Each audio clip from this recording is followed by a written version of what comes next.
client, investisseur, épargnant va devoir donc désormais définir sa stratégie ESG et son conseiller devra s'en enquérir de manière réglementaire. Charles-Henri Dovigny est avec nous donc en plateau.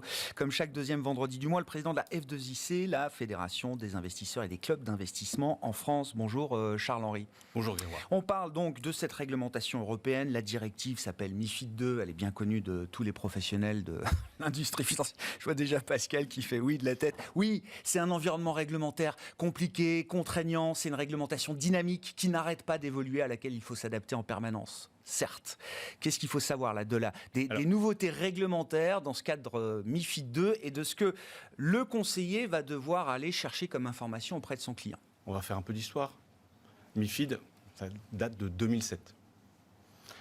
Donc au départ, c'était un questionnaire et le conseiller, quel qu'il soit, devait demander à son client qui souhaitait investir quel était son niveau de risque, son appétence, sa situation financière et vers quoi il espérait, en tous les cas, ses objectifs d'épargne. Ça a été modifié encore à la suite de la crise financière, donc MiFID II, qui a encore serré encore un peu plus la vis. Et que donc à partir de là, il y avait 7 niveaux de risque, que donc dès qu'on investissait dans des actions, on était le risque maximum, et que donc à partir de là, la personne qui répondait au questionnaire en disant tiens, j'aimerais bien pouvoir investir dans la Française des Jeux, par exemple, ou dans Michelin, ou dans telle ou telle valeur père de famille, à ce moment-là, le conseiller dit attention, là vous êtes vraiment au niveau le échelle plus de risque maximale. Échelle de risque maximale, vous risquez de perdre tout votre argent, et donc c'était très anxiogène. Donc là-dessus, certains intermédiaires arrivent à rendre moins anxiogène ce questionnaire parce qu'ils accompagnent le client. Mais il y a un certain nombre d'autres distributeurs qui ne font pas cet effort et qui disent oui, c'est très très très risqué, donc prenez mes produits maison, ça sera beaucoup plus simple, et surtout investissez dans les produits taux, ça sera beaucoup moins risqué. Bon, voilà. Donc ça, c'est un élément. Maintenant, les épargnants souhaitent aussi intégrer aussi des critères ESG, environnement, social et gouvernance. Et l'Union européenne s'est dit, oui, c'est une bonne idée. C'est ce qu'on cherche à faire, oui. C'est ce qu'on cherche à faire. Donc, on va pouvoir vous poser encore des questions complémentaires. Oui. Voilà. Et donc, maintenant, c'est de savoir comment on va pouvoir comprendre comment le particulier va indiquer à son conseiller ses préférences. Mais dans une réglementation déjà prédéfinie. Ah oui, parce qu'on a qualifié l'offre. Tout le travail de MiFID II, ces dernières années, sur la partie ESG, c'était de qualifier l'offre et les caractéristiques ESG des différents types de produits ou de solutions d'investissement qui étaient proposés. On a beaucoup parlé de la réglementation SFDR, donc on catégorise en fonction de l'intégration et du niveau d'impact qu'on cherche à avoir. C'est les produits qui promeuvent le caractère. On a qualifié l'offre. L'impact durable, l'investissement durable. Et maintenant, il va falloir qualifier la demande. Il va falloir quand même s'enquérir de quelles sont les préférences et qu'est-ce que son client final cherche précisément en matière de ESG. Avec quand même 3 critères qui sont excessivement complexes et techniques. Puisque on va demander votre part d'investissement durable au sens de la taxonomie européenne. Donc déjà, il faut savoir ce que c'est que la taxonomie européenne. Déjà, il faut prononcer le mot taxonomie. J'ai mis un peu de temps à le prononcer correctement.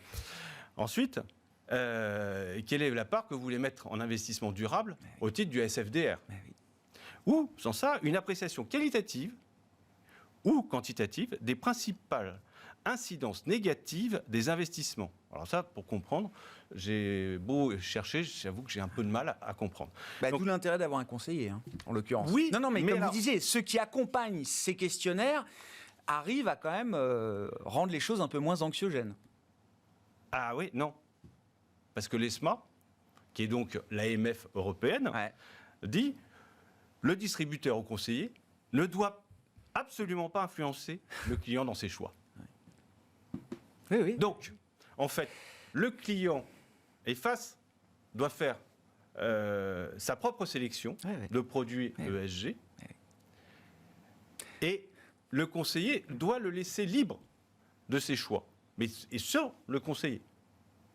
Donc on est tombé sur la tête parce que finalement, l'épargnant, pour avoir le niveau d'information sur la taxonomie, sur le SFDR, vous voyez, j'ai du mal encore à prononcer, parce qu'en plus... Vous allez vous y mettre, Charles-Henri, vous inquiétez pas. C'est de l'anglais, c'est un anacronyme mais anglais. d'accord, mais enfin, on est en 2022, on peut vivre avec des acronymes, quand bien même ils seraient anglais en plus. Non, mais MiFID, on y arrive. Oui. SFDR, c'est plus court. Bon. Ou l'appréciation qualitative ou quantitative des principales incidences négatives des investissements, c'est le Principal Adverse Impact, le PAI. Donc ça... qu'un particulier arrive à comprendre ce que c'est, je souhaite bien du plaisir. Je comprends vos bémols, Charles-Henri. Moi, je trouve juste quand même qu'on est capable, en tant que consommateur, aujourd'hui, de faire un travail sur la consommation de nos produits du quotidien. On a appris à lire les étiquettes, on a appris à regarder dans le détail. Je ne dis pas que ça va être aussi facile quand on parle de l'épargne, mais on peut très bien imaginer qu'une fois de temps en temps, pour son épargne, pour son argent, si vraiment l'envie de mettre du sens dans son épargne est réelle, qu'on prenne un peu de temps pour s'y intéresser. C'est pas totalement insurmontable. Je suis d'accord avec vous, Grégoire, là-dessus. Mais après, il y a l'effort aussi des producteurs de faire en sorte d'avoir affiché, je dirais, ces produits ESG et d'expliquer ce qu'il y a dedans, comment ça fonctionne et dans quelle catégorie ça rentre par rapport à cette réglementation européenne. Mais bon, vous savez combien il y a quand même de produits trop sur le marché? Pas forcément trop, mais il y en a quand même pas mal. Donc pour essayer de s'y retrouver, c'est aussi compliqué. Donc c'est pour ça qu'on a besoin de conseils et que, comme l'ESMA dit non, vous n'avez pas le droit de les conseiller, c'est un peu dommage. Je pense que tout le monde va mettre sous le boisseau on interprétera les choses, de l'ESMA, et le conseiller sera là pour donner des conseils. Mais ça n'empêche que l'ensemble de ces produits qui intègrent la taxonomie, les critères SFDR, il n'y en a pas tant que ça. Et parce que si vous voulez, à un moment ou à un autre, moi je vais dire, tiens, je vais prendre 50% de taxonomie, puis je vais prendre 50% de SFDR, et est-ce qu'il y a un produit qui me permet de faire ça? Est-ce que je suis obligé de prendre 2 produits, 3 produits, 4 produits, 5 produits? Tout ça est assez complexe, et je trouve que en termes d'information pour le client final que j'entends. sommes. Moi, j'en ai entendu parler qu'il y a une semaine. Mais moi, j'ai des CGP qui me racontent, et ça date pas d'il y a 10 ans, de quelques mois, face à des clients, on leur parle ISR. Justement, l'acronyme n'est même pas encore arrivé jusqu'à... Alors, vous parlez d'ISR et nous, on parle de ESG. Oui, non mais bon. Non mais vous voyez, alors que c'est le même acronyme, quoi, je veux dire, ça signifie la même chose, mais donc il y en a qui va entendre ISR, l'autre qui va entendre ESG, et est-ce que c'est la même chose? Ah bah oui, c'est la même chose, mais on n'entend pas la même chose. Donc c'est vraiment complexe, et je pense qu'il faut que le marché puisse s'habituer, donc laissons le temps au temps, mettons en place les outils qui vont permettre aux particuliers de s'informer, parce qu'en fait, MiFID 2, ça s'adresse aussi aux professionnels. Et donc, cette partie ESG s'adresse plus aux professionnels qu'aux particuliers. Donc, on est en train, c'est ça le sujet, on est en train d'appliquer une mesure faite pour des professionnels à des particuliers. Mais c'est pas le risque, c'est la réalité. C'est la réalité. Donc, je comprends que la loi doit être la même pour tout le monde. C'est normal. Mais laissons le temps au temps de s'adapter, permettons aux professionnels de conseiller et de ne pas rendre anxiogène encore cet investissement audacieux qu'est l'investissement en action. Parce que là... le but, c'est de lui donner du sens. C'est plutôt une façon positive, peut-être, de parler de l'investissement action. Justement, ils laissons le temps au temps. Moi, je pense que là, c'est une réglementation qui entre en vigueur au mois d'août, c'est ça? Le 2 août. Le 2 août. Le 2 août 2022. Donc, oui.